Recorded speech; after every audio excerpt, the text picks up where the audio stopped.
terkait dengan materi penemuan obat itu seperti apa. Ya udah kita mulai sekarang aja.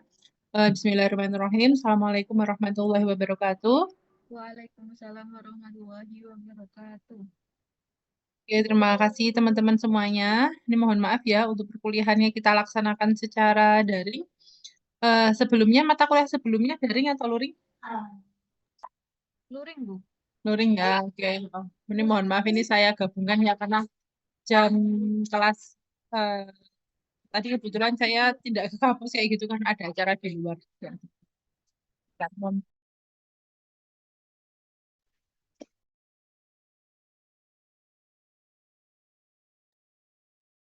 Oke, sebelum kita mulai perkuliahan kita di sore hari ini ya, ditemani dengan hujan rintik-rintik yang cukup lumayan deras. Mari kita berdoa dulu, berdoa dipersilahkan.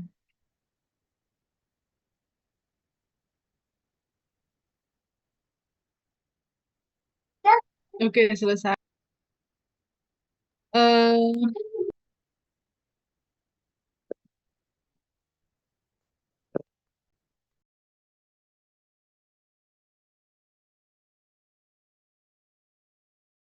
oke, saya coba share screen dulu ya. Oke. Udah muncul belum ini teman-teman? Sudah, Sudah. sudah ya. Oke. Jadinya, bentar ini tuh.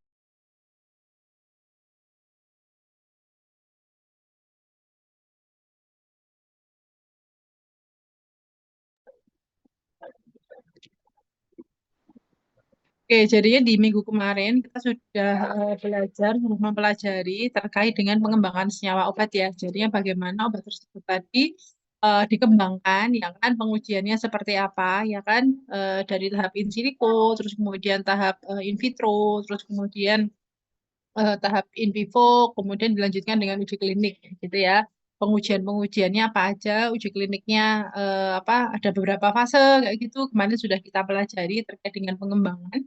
Jadinya untuk hari ini slide-nya masih sama ya. Nanti insya Allah saya kirimkan. Ini satu PPT itu untuk pertemuan pertama sampai pertemuan ketiga. Jadi untuk hari ini kita akan belajar terkait dengan penemuan obat kayak gitu. Jadinya karakteristik apa namanya suatu senyawa obat ya gitu ya. Itu tadi apa faktor-faktor apa yang mempengaruhi terkait dengan aktivitasnya. Oke, jadinya di sini ada beberapa obat ya gitu. Jadinya suatu senyawa obat itu bisa muncul suatu aktivitas ya kan, karena dia mempunyai fungsi ya kan, dia mempunyai struktur yang berbeda-beda. Walaupun dia mempunyai struktur kimia yang berbeda, tetapi aktivitasnya sama. Contohnya misalnya ada beberapa kasus apa namanya yang mungkin yang obat sederhana gitu ya antipiretik atau dia untuk demam kayak gitu mungkin beberapa banyak mayoritasnya kita menggunakan paracetamol kayak gitu tetapi juga ada juga yang dia itu menggunakan ibuprofen. Nah itu kan menandakan bahwa aktivitasnya sama itu tapi mempunyai struktur yang berbeda karena memang target titik tangkapnya berbeda gitu ya. Tetapi pada golongan antibiotik dia kan sebagai antibakteri. Nah, dia mempunyai beberapa golongan, strukturnya berbeda-beda, tetapi aktivitasnya sama, yaitu sebagai antibiotik atau antibakteri tadi. Misalnya di sini ada beberapa kasus beberapa struktur ya. Misalnya di sini kalau di sini contohnya tadi ada diuretik. Diuretik itu biasanya digunakan pada kasus hipertensi yaitu digunakan untuk meningkatkan ya kan meningkatkan pengeluaran urin jadinya meningkatkan pengeluaran cairan di dalam tubuh jadinya kalau misalnya orang yang mengalami hipertensi atau tekanan darah tinggi itu kan biasanya faktor yang mempengaruhi atau faktor risikonya gitu ya itu tadi misalnya salah satunya itu karena konsumsi itu apa namanya garam ya, secara berlebihan kita tahu bahwa garam tadi sifatnya tadi menjerat air kayak gitu nah sehingga banyak ya kan air atau terakumulasi di dalam tubuh. Makanya orang yang mengkonsumsi golongan-golongan diuretik biasanya dia mempunyai kemampuan atau frekuensi berkemih atau buang air kecilnya tadi lebih tinggi. Contohnya misalnya di sini ada golongan diuretik. Oh, ini contohnya tadi ada apa ini? Kelihatan nggak ini? Ini ada hidroklortiazid, ada spironolakton. Nah, inilah intinya. Di sini tadi mempunyai aktivitas sama ya kan sebagai diuretik tadi Nah, dengan cara meningkatkan frekuensi berkemih atau buang air kecilnya tadi lebih meningkat. Nah, ini mekanismenya kenapa? Kenapa struktur kimia beda tetapi aktivitasnya sama gitu ya. Ternyata aktivitas turunan itu tadi tidak tergantung pada struktur kimia yang spesifik, tapi tergantung pada sifat fisika kimia ya kan. Contohnya tadi misalnya seperti kelarutan, aktivitas termodinamik dan lain-lain. Jadi yang mempengaruhi aktivitas suatu senyawa tadi itu tidak hanya tergantung dari strukturnya aja gitu ya, tetapi ternyata sifat fisika kimia pun itu juga bisa mempengaruhi terhadap suatu aktivitas senyawa obat. Terus lanjutnya di sini gugus fungsinya ya kan itu juga mempengaruhi terkait dengan aktivitasnya. Nah, gugus fungsi dan aktivitas biologinya tadi sama. Misalnya di sini ada beberapa tanaman yang dia itu misalnya cengkeh kayak gitu ya. Cengkeh tadi yang bermanfaat itu apa cengkeh itu biasanya? Daunnya atau akarnya atau apanya kalau cengkeh, teman-teman? Ini boleh sambil tiduran nggak apa-apa kuliahnya yang penting nyimak ya. Oh, Bunga. benar. Bunganya ya, makanya kenapa istilahnya itu adalah bunga cengkeh kayak gitu. Lah, cengkehnya tadi mengandung senyawa minyak atsiri, ya kan? Minyak atsirinya tadi misalnya golongan eugenol. Oh, ternyata ada substituen R-nya di sini. Nah, kalau misalnya diganti R-nya tadi adalah H, makanya dia golongan fenol. Kemudian apabila dia diganti R-nya tadi diganti CH3 metil diakresol, kemudian dia diganti apa ini? OCH3 4CH2. Lebih panjang dia eugenol. Nah, dan substituennya diganti tadi menjadi timol. Nah, di sini bisa menjelaskan bahwa aktivitas fenol, tresel, eugenol, dan timol tadi itu sama-sama mempunyai gugus OH, tetapi yang membedakan tadi itu adalah substituennya. Nah, sehingga OH-nya inilah tadi yang dia itu bisa mempunyai aktivitas sebagai antibakteri. Terus pengaruh R-nya ke di mana? Ya, gitu ya. Nah, pengaruh R-nya itu bisa mempengaruhi terkait dengan kelarutannya. Misalnya R-nya tadi C-nya semakin banyak kayak gitu sehingga dia bisa sifatnya tadi semakin nonpolar. Nah, sehingga kelarutannya pun itu juga pasti akan berbeda antara fenol, kresol, eugenol dan timol gitu. Nah, mekanisme dengan gugus fungsi sama, gugus fungsi dan aktivitas biologi sama, yaitu karena bekerja pada reseptor yang sama atau mempengaruhi proses biokimia yang sama. Nah, jadinya pertemuan sebelumnya kita sudah mempelajari ya suatu senyawa tadi bisa menimbulkan suatu aktivitas atau respon biologi atau khasiat ya gitu istilahnya. Itu karena struktur senyawa tersebut atau zat aktif tersebut itu tadi memang nempel dengan reseptor yang ada di dalam karena memang bekerja pada reseptor yang sama sehingga aktivitasnya pun itu juga sama.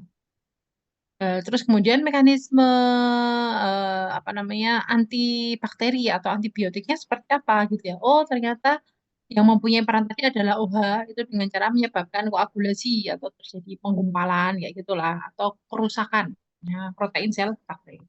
Karena di mungkin teman-teman juga sudah tahu gitu ya bahwa di dalam bakteri tadi itu kan ada membran sel kayak gitu ya. Oh, ternyata di dalam membran selnya itu tadi ada selain sakarida ya kan itu selain lipid juga oh itu ternyata itu juga ada proteinnya. Nah, mekanismenya tadi dengan cara merusak protein yang ada di dalam si membran sel dari bakteri tersebut. Ya, kalau membran selnya rusak, otomatis bakterinya pun itu juga akan mati. Tapi juga ada yang dia bersifat targeted kayak gitu ya. Misalnya dia itu mekanismenya dengan cara merusak nukleus kayak gitu. Oh, ternyata di dalam nukleus itu ada itunya Bu, materi genetiknya.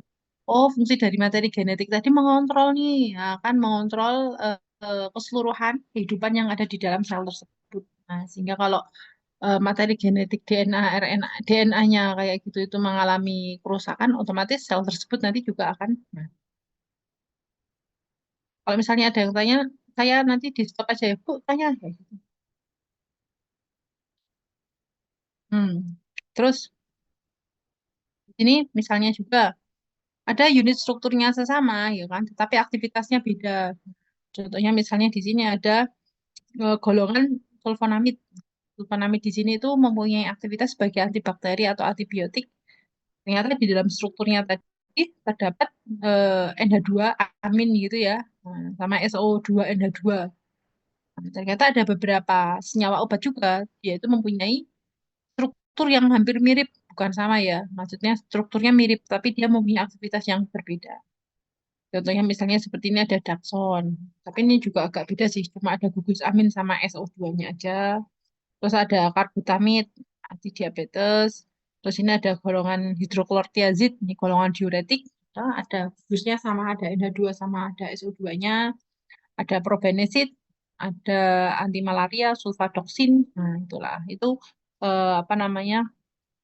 Ternyata juga bisa gitu ya strukturnya sama tetapi aktivitasnya berbeda karena nempel pada reseptor yang berbeda kayak gitu. Jadinya sifat fisika kimia itu terkait dengan aktivitas biologi obat. Sifat fisika kimia berperan dalam pengangkutan obat untuk mencapai reseptor, gitu kan. Jadi misalnya kalau dilihat dari strukturnya tadi, ini kok misalnya kelarutannya nggak bagus ya Bu, kayak gitu kan. Oh, misalnya atau substituennya, nah itu bisa mempengaruhi terkait dengan sifat fisika kimianya, kan. Nah, terus ya kalau pengembangan atau penemuan obat ya dibuat desain tertentu ya kan desain dengan menggunakan molekuler kayak docking kayak gitu barangkali teman-teman juga yang docking-dockingan kayak gitu. Terus agar si senyawa tersebut tadi mempunyai kelarutan yang bagus. Akhirnya nanti kelarutannya bagus, terus kemudian nanti dilakukan formulasi ya kan, terus harapannya nanti bisa cepat mencapai reseptor. Banyak obat yang mempunyai struktur dengan kekhasan yang tinggi yang dapat berinteraksi dengan reseptor biologis. Jadinya ini istilahnya seperti gembok dan kunci ya gitu ya. Jadinya apa namanya eh, harapannya nanti si senyawa obatnya tadi itu menjadi kuncinya, terus kemudian si reseptornya tadi itu menjadi gembok kayak gitu. Sehingga apa namanya ikatannya pun itu nanti juga eh, kuat kayak gitu antara reseptor dengan si senyawa obat tersebut. Kan ada ikatan kimianya ya. Terus sifat fisika kimia yang berhubungan dengan aktivitas biologis. Nah, misalnya tadi terkait dengan kelarutannya, ya kan? Nah, kelarutannya tadi kan di dalam sebelum dia mencapai ke reseptor, dia kan otomatis kan harus ke lambung dulu, ya kan? Untuk pecah dulu, terus kemudian nanti dia di usus, kemudian dia diabsorpsi, kayak gitu. Jadinya kelarutan tadi mempengaruhi. Terus ada koefisien partisi. Nah, koefisien partisi itu atau istilahnya tadi adalah singkatannya itu adalah Kp. Itu perbandingan konsentrasi obat yang dia itu larut dalam lemak per larut dalam air. Jadinya sorry, jadinya kelarutan obat dalam fase non polar dibandingkan dengan fase yang polar kayak gitu. Jadi kalau misalnya obat-obat tersebut tadi kan sifat obat itu kan macam-macam ya. Dia tadi ada yang sifatnya tadi basa lemah, asam lemah. Obat itu nggak ada yang sifatnya kuat. Jadinya rata-rata kalau nggak asam lemah sama basa lemah dan mempunyai polaran yang berbeda-beda juga.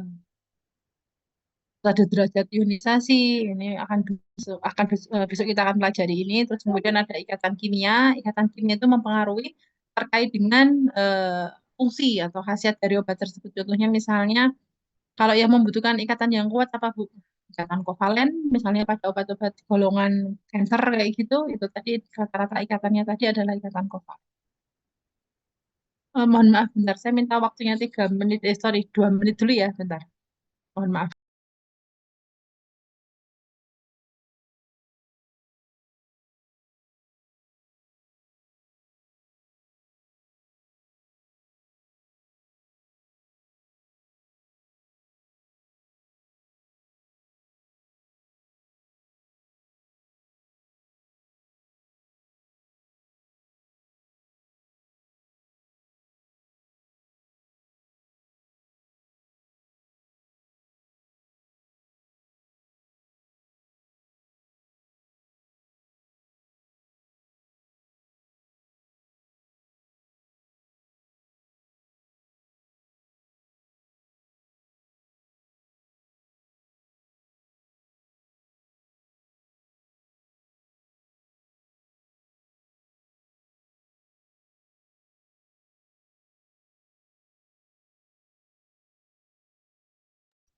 Oke, kita lanjut ya. Mohon maaf, saya off cam ya.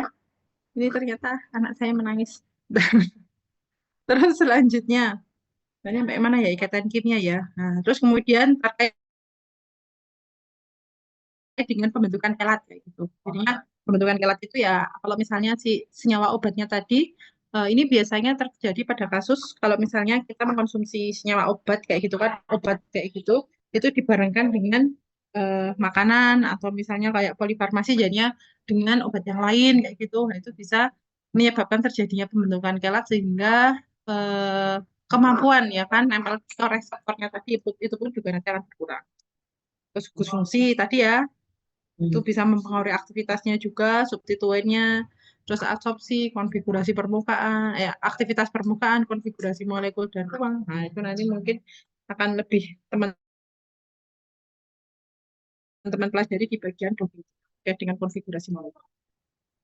Oke, terus di sini proses distribusi obat itu terkait dengan penembusan apa namanya membran ya. Itu molekul senyawa tadi itu dipengaruhi oleh sifat lipofil dan sifat elektronik suatu senyawa obat. Kalau lipofil tadi berkaitan dengan koefisien partisinya, kelarutan dalam lemak per air.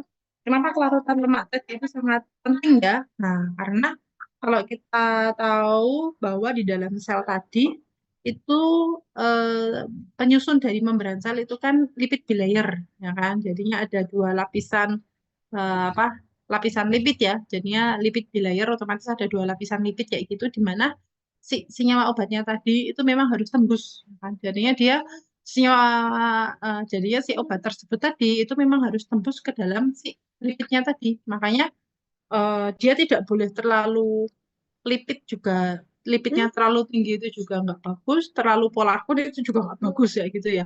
Khususnya obat-obat yang dia itu memang diperuntukkan misalnya untuk golongan-golongan yang penggunaannya tadi secara topikal. Topikal tadi itu adalah dengan lewat kulit kayak gitu ya. Nah, kalau kulit tadi jadinya dia tidak lewat oral tapi lewat kulit kayak gitu memang kemampuan menembusnya tadi rata-rata dia cenderung non polar kayak gitu.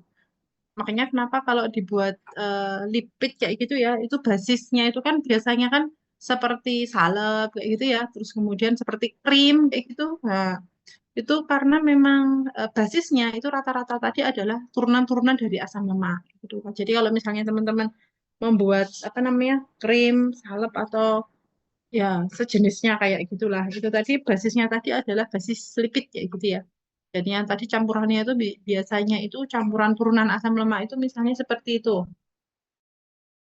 Etil alkohol, terus kemudian ada asam laurat, citric acid kayak gitu ya kan. Terus, nah dan lain-lain lah turunan-turunan asam rata-rata turunan-turunan asam lemak. Walaupun selain itu sifatnya juga itu ya sebagai pelembab kulit kayak gitu itu juga bagus. Terus selain itu tadi terkait dengan sifat elektronik obat. Derajat ionisasi, suasana pH, kayak gitu itu juga mempengaruhi.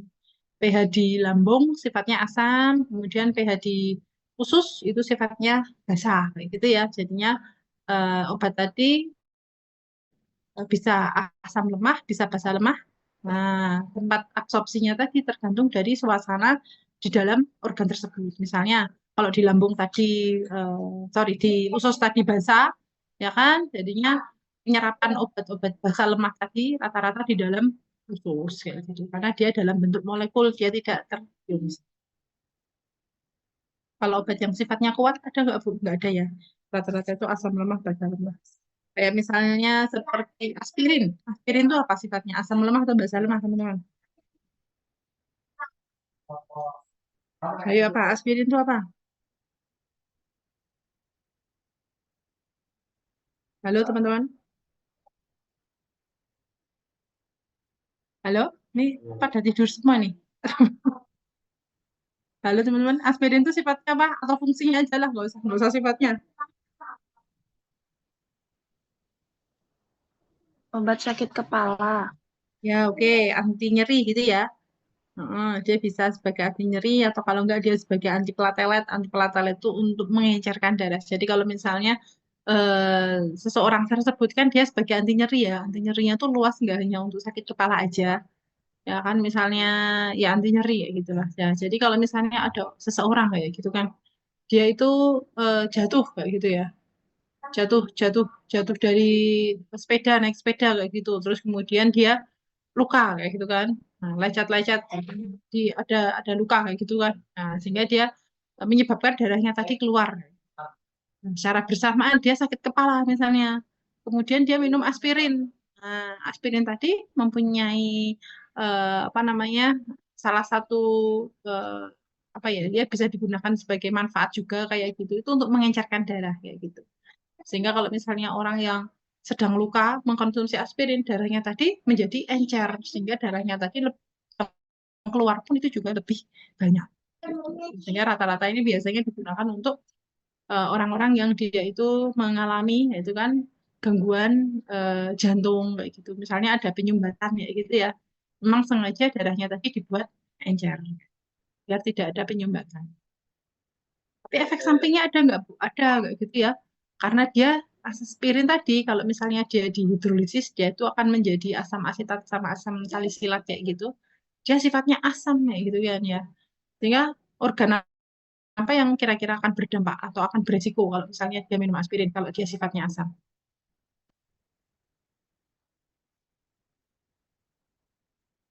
Apa organ apa yang dia sifatnya asam? Kan? Lam, Lambung. lambung. Lambung. Oh, benar.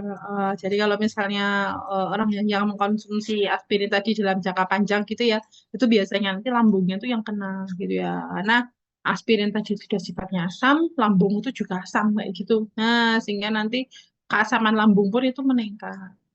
Ya kalau meningkat terus kemudian nanti saking tingginya asamnya tadi itu bisa menyebabkan luka, ya kan, luka pada lambung. Nanti lambungnya luka, terus kemudian infeksi, terus kemudian butuh antibiotik. Nah, kayak gitulah. Itu makanya apa namanya asam lambung tadi itu em, awalnya mungkin sederhana gitu ya, tapi kalau tidak ada penanganan yang tepat itu bisa menyebabkan infeksi. H. pylori, Helicobacter pylori, pylorus kayak gitu. Sehingga dia membutuhkan antibiotik. Oke, terus ini selanjutnya. Jadinya proses interaksi obat dengan reseptor itu dipengaruhi oleh beberapa hal, yaitu pertama tipe ikatan kimia. Itu nanti akan kita pelajari di pertemuan selanjutnya ya.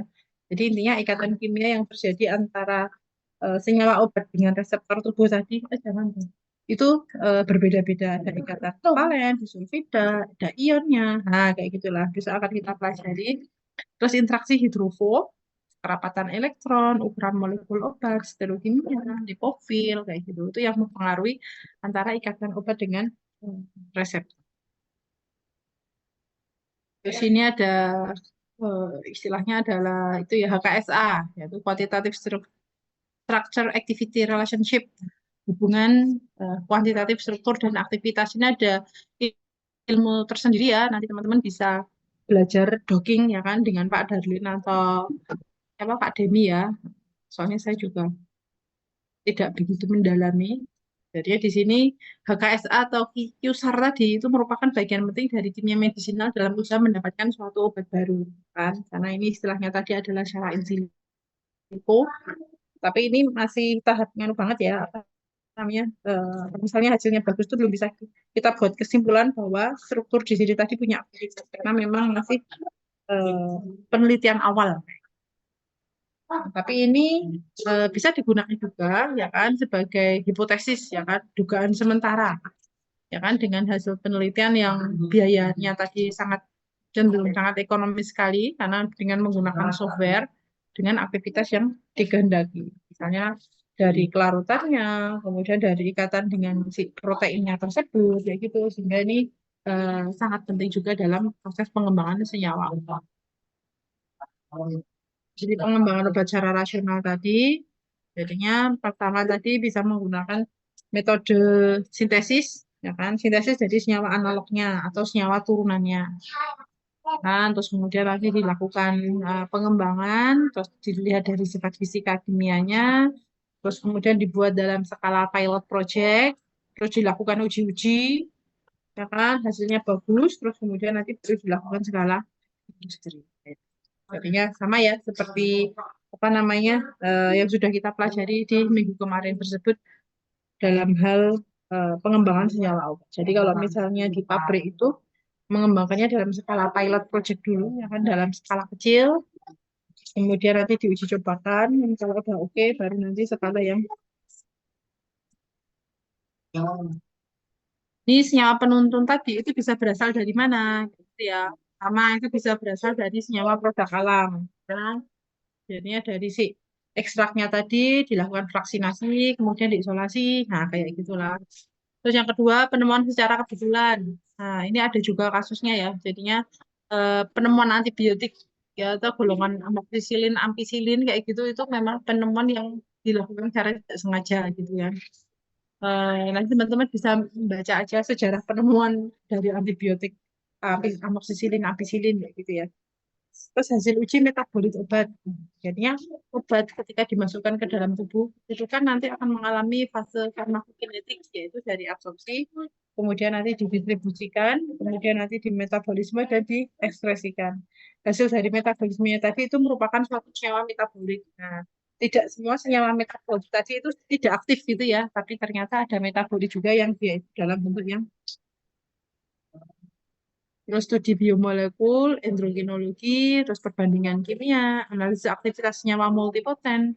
Multipoten itu maksudnya ya satu senyawa dia mempunyai beberapa manfaat atau khasiat kayak gitu.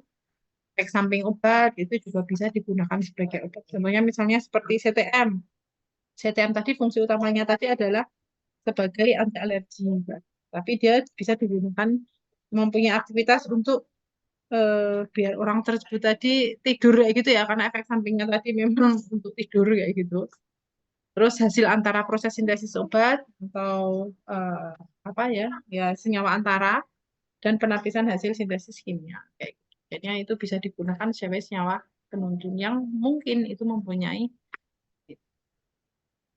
ini pengembangan senyawa penuntunnya tadi. Nah, pengembangan substitusi untuk mendapatkan senyawa lebih poten, spesifik, aman, dan efek sampingnya tadi. Jadinya kita ngotak-ngatik dari substituen, ya kan? Dari rantai R-nya tadi, harapannya tadi mempunyai kelarutan yang bagus, lebih spesifik kayak gitu, targeted. Terus selanjutnya pengubahan spektrum aktivitas, mengubah senyawa agonis menjadi antagonis, terus kemudian memisahkan komponen utama dari spektrum aktivitas ke dalam molekul yang berbeda, terus kombinasi aktivitas dari obat yang berbeda. Nah, harapannya tadi memperkecil efek sampingnya dengan efek sampingnya tadi diperkecil, tapi aktivitasnya ya itu menjadi lebih tinggi dan selektif terhadap organ. Karena banyak sekali obat-obat sekarang tadi sifatnya tadi tidak selektif. Contohnya misalnya pada saat kita mengkonsumsi obat apa ya misalnya obat asma, asma itu kan paru-paru ya.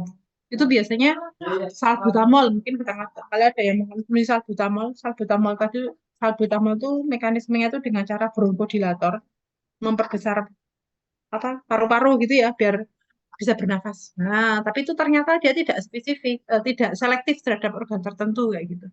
Sehingga orang yang mengonsumsi salbutamol itu biasanya jantungnya tuh langsung deg-deg-deg-deg. Nah, berdetaknya lebih cepat. Terus kayak misalnya apa namanya obat-obat anti kanker kayak gitu. Oh, ternyata tuh efek sampingnya gede banget itu, ya kan?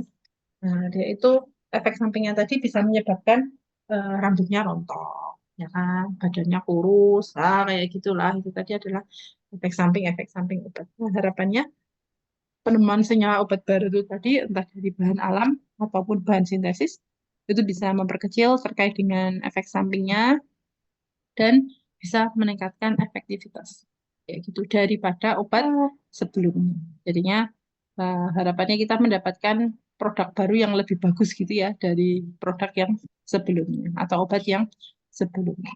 Jadi misalnya ini bisa digunakan sebagai latar belakang ya kalau misalnya teman-teman di tugas akhirnya tadi saya ingin itu Bu apa namanya melakukan penelitian kayak gitu tentang kandungan bahan alam terus kemudian dia diuji aktivitasnya. Nah, itu nanti dibandingkan aja dengan menggunakan obat sintetik kayak gitu ya. Obat sintetik dia mempunyai efek samping, sedangkan obat bahan alam dia efek sampingnya lebih kecil. Nah, kayak gitu. Nah, yang menjadi PR tuh bagaimana dia selektif dan targeted pada organ tertentu. Jadi misalnya dia hanya di jantung, ya di jantung aja. Itu yang menjadi masih PR gitu ya di pengembangan obat di Indonesia kayak gitu. Karena memang rata-rata dia kurang selektif kayak gitu ya dan dia sifatnya tadi tidak targeted organ. gitu teman-teman. Oke, mungkin dari saya itu aja. Nah, jadinya materi hari ini tidak terlalu banyak ya, karena ini satu PPT untuk tiga pertemuan. Tapi nggak apa-apa, yang penting nanti apa namanya eh, kita lebih banyak sharing dan ngobrol aja ya. Oh ya. Nah, nanti harapannya nanti teman-teman eh, setelah mengikuti ya perkuliahan di sini tadi, itu mempunyai, wah saya kok pengen ya melakukan penelitian dari bahan alam, terus kemudian nanti dikaji terkait dengan dockingnya, mungkin bisa jadi tugas akhir ya, bisa jadi dockingnya, terus kemudian nanti secara in vitro, nah kita sampai tahap in vitro aja itu udah cukup kayak gitu ya untuk penelitian S1. Kalau misalnya saya kepengen sampai in vivo bisa nggak? Nah, boleh-boleh aja kayak gitu ya. Tapi mungkin itu menggunakan hewan uji yang cukup complicated kayak gitu. Nah, sehingga nanti docking dan in vitro itu insya Allah sudah cukup. Tuh, misalnya mempelajari atau mencari aktivitas senyawa tertentu. Ya teman-teman ya. Oke, mungkin dari saya itu aja. Yuk teman-teman, ada pertanyaan apa enggak terkait dengan apa namanya eh, tahapan penemuan dan pengembangan mungkin ya senyawa dari senyawa obat. Ada pertanyaan apa enggak? Atau udah capek ini teman-teman? Semangat ya. Ini disambi tiduran di kamar nggak apa-apa juga, tetapi memperhatikan.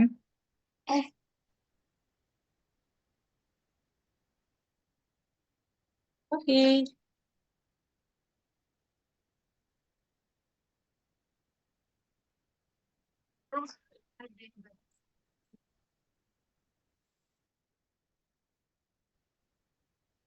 Hmm.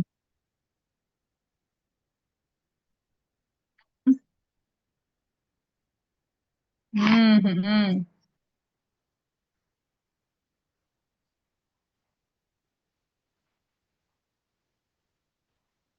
Oh ya ya oke oke. Jadinya apa namanya? Kayaknya saya juga pernah melihat itu deh. Jadinya, tapi dia nggak tahu yang dia konsumsi obat atau enggaknya kayak gitu. Jadi intinya gini, suatu senyawa obat kayak gitu ya, dia itu bisa bereaksi ya kan. Entah itu misalnya dengan apa namanya, dengan minuman, kemudian dia dengan makanan, dia antar dari dia itu antara obat satu dengan obat yang lain pun itu juga bisa bereaksi kayak gitu. Ya kan makanya kenapa kalau seseorang tadi itu mengkonsumsi lebih dari satu obat kayak gitu. Kalau dia tidak bereaksi mungkin bisa apa namanya dikonsumsi secara bersama. Tapi kalau misalnya ternyata dia bereaksi, biasanya nanti dia itu dijeda 2 sampai 3 jam. Nah, kalau misalnya kasusnya di sini dia kan memang dia bisa bereaksi dengan makanan ya atau durian itu tadi. Nah, sehingga nanti dari mungkin ya durian itu kan sifatnya, saya kurang tahu kandungan apa yang terdapat di dalam durian gitu ya. Tetapi yang pasti kalau dalam kasusnya di sini kenapa dia sampai bisa muntah dan lain-lain itu karena ada reaksi antara si durian tadi dengan si obatnya itu tadi. Jadi amannya kayak gimana kayak gitu ya biar dia tidak muntah-muntah dan lain-lain kayak gitu. Nah, itu nanti bisa dijeda kayak gitu ya. Amannya ya 2 sampai 3 jam antara konsumsi durian. Durian itu kan soalnya itu kan buah yang sifatnya panas ya, ya kan? Buah yang sifatnya panas, tapi kalau kandungannya saya kurang tahu durian itu apa kayak gitu. Dan obatnya tadi juga nggak tahu ya obat apa kayak gitu. Karena di dalam obat itu kan pertama itu kan sebelum dia mempunyai efek, dia harus masuk lambung dulu. Nah, kalau yang tadi ternyata ada kandungan duriannya, yang dia itu mungkin menghasilkan gas kayak gitu kalau durian tadi. Nah, terus kemudian obatnya tadi di dalam lambung itu kan juga ada proses nih. Pertama dia harus pecah terlebih dahulu. Nah, dia harus pecah. Nah, ternyata kondisi lambungnya tadi bergas dan sangat asam sekali karena kondisi si duriannya itu tadi. Nah, sehingga itulah yang nanti mungkin bisa memicu terjadinya mual kayak gitu. Mual mual muntah gitu ya, mual muntah. Karena kalau mual muntah itu kan biasanya apa namanya? Cairan atau lambungnya tadi ya yang sifatnya asam tadi kan itu keluar semuanya. Jadinya itu karena ada reaksi tadi, Mbak. Solusinya gimana? Dilakukan apa namanya jeda antara makanan dan minuman. Khususnya untuk makanan-makanan yang sifatnya tadi mempunyai efek lah di pencernaan. Kalau cuma gorengan bisa nggak Bu? Itu nggak apa-apa kayak gitu. Karena kalau gorengan itu kan posisinya eh, apa namanya resiko ke lambungnya tadi kan nggak begitu ya. Kecuali kalau kayak durian, terus kemudian minuman-minuman bersoda, kayak kayak gitulah. Ya itu mungkin yang menjadi agak kritis atau yang perlu diperhatikan. Sekian Mbak Puspa ya. Baik, Bu, terima kasih. Eh, ada pertanyaan lagi apa nggak teman-teman? Ini mohon maaf ya, saya membawa anak saya ini. Ada pertanyaan lagi apa enggak? Belum ada? Belum ada? Oke. Ada pertanyaan, Bu. Oh ya, gimana? Oh, nggak ada pertanyaan? Oh ya udah, oke. Ya udah, kalau nggak ada pertanyaan, mungkin nanti akan kita lanjut ya di minggu depan kayak gitu. Minggu depan, tapi kita sudah itu ya udah puasa ya. Nanti akan kita diskusikan terkait dengan teknisnya. Soalnya kalau bulan puasa itu kan sampai jam 3 aja. Toh. Ini kalian pulang sampai jam 5 nanti, wah jam 5 saya harus ngabuburit Bu, kan repot nanti. Itu. Oke, ya udah berhubung belum ada pertanyaan untuk perkuliahan kita di sore hari ini, mari kita akhiri perkuliahan kita di sore hari ini dengan bacaan alhamdulillah bersama. Alhamdulillahirabbil alamin. Oke, saya tutup saya akhiri. Wassalamualaikum warahmatullahi wabarakatuh.